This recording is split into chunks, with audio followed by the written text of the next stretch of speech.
I'm super excited to be making this video and introduce you guys to Apollo and Luna, who are my two new Calumma, Parsonii, and Cristifer chameleons. I have one male and one female Cristifer. The male, his name is Apollo, and the female, her name is Luna, because I wanted to stick with the celestial theme that I've created with my reptiles.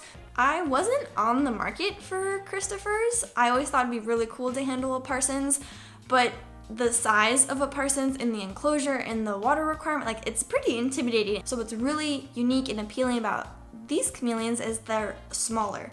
Granted, they're bigger than Neptune, but they're not as big as a Parsonii. And so when I walked into my local reptile shop and saw these two buggers in there, I fell in love. There's just something about baby chameleons and unique baby chameleons, and knowing that I could have the honor and privilege to raise these guys up and give them such a happy, fulfilling life, and potentially get in the breeding game and contribute to captive bred rare chameleons. Like, how cool is that? Once I saw them, I immediately started doing research.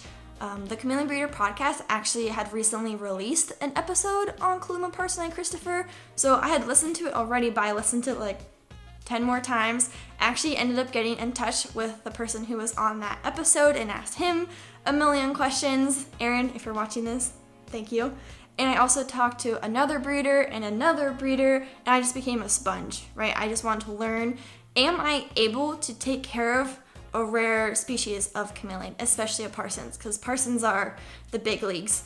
And ultimately, the husbandry seemed pretty doable, a little daunting since there's not a lot of documentation of how to take care of these guys, so I'm hoping through my own experiences I'll be able to help with that. Calumma, Parsonii, and Cristifers are part of the Parsons family, but they are a smaller subspecies. Most people, when they hear Parsons, they're picturing in their head what is a Calumma, Parsonii, which is the gigantic chameleon, big on your arm. And Parsons are the largest species of chameleon, with the Parsonii getting up to 700 grams. But the Calumma, Parsonii, Cristifers are going to get a bit smaller, so the females will get anywhere to 180 grams, and the males can get upwards to 350 grams. So still a decent sized chameleon, definitely going to be bigger than Neptune, my panther chameleon, but they're not going to get nearly as big as, say, the Parsons, like orange eye or yellow lip that people think of. Because a Parsons chameleon is such a large species of chameleon, they're slow growers.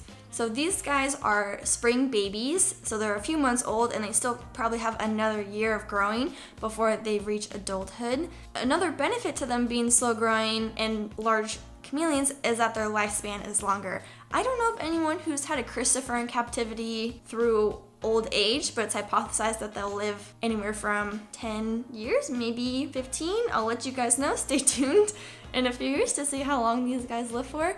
But that's, even 10 years is almost double what a panther chameleon or other chameleon species lifespans are. So that's cool with me. So Apollo is currently 80 grams and Luna is around 50 grams. So they're still growing. They're gobbling up lots of bugs, drinking lots of water, and growing nice and strong. As compared to other species of chameleons, these guys are super chill. Super chill. I mean, they're babies and they're not puffing or hissing or gaping or hiding. They'll be chilling at the front. I can put my hand out and they'll walk right on. They were tongue feeding from the very first day. This has been really enjoyable for me, especially since Neptune, when he was a baby, it took me 5 months of consistently working with Neptune before he felt comfortable around me. And even now, a year and a half of having him, he still gets sassy and hissy and defensive towards me. So it's kind of cool to have these chameleons that are super chill and docile and very laid back.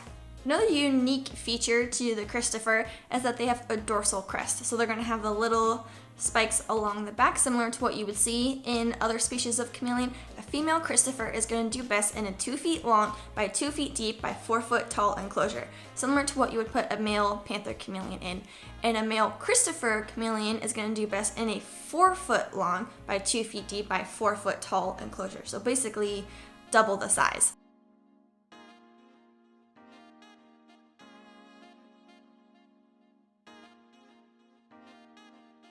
I'm currently cohabitating these chameleons since they're still babies. Don't worry, I'm watching them like a hawk, making sure there's no signs of aggression or one being dominant over the other. The reason why I haven't separated them yet is I'm planning on getting the dragon strand atrium enclosure, the 4 foot by 2 foot by 4 foot tall, as well as a 2 by 2 by 4 for Luna, so then they can all match with Neptune's dragon strand. And production is closed until mid-January, so I'm just waiting for production to reopen, see if there are any new designs or things that I'm interested in. Then they'll both get upgrades and they'll be separated. Cristifer's, as compared to the common Parsons, aren't going to need as long misting sessions. They are going to need longer than a panther chameleon, and these guys are water goblins, let me tell you. Always drinking water. It's super cute because they're so little. They seem both pretty tolerant of handling. Apollo, the male, has already come out the last 3 days. With some tongue feeding, I was able to coax him out, so that's been pretty cool. Luna, the female, she's been kind of keeping to herself, but she has come out on her own. I'm a firm believer in building a bond and trust with your chameleon and letting them come out to you. I will never force handle a chameleon unless their safety is in danger. Like if your panther chameleon somehow works his way to the edge of the balcony and you're 4 floors up and there's a chance that he could fall off, then you maybe want to grab him. Parsons, just like any other chameleon, eat live insects, so these guys are eating a variety of things, from superworms to dubias to hornworms to waxworms to black soldier fly larvae to silkworms, and to basically the moth or fly version of all those. These guys are eating machines. They're currently eating anywhere from 6 to 10 bugs each, and I've been testing them with calcium powders, with Anti-3 and multivitamin.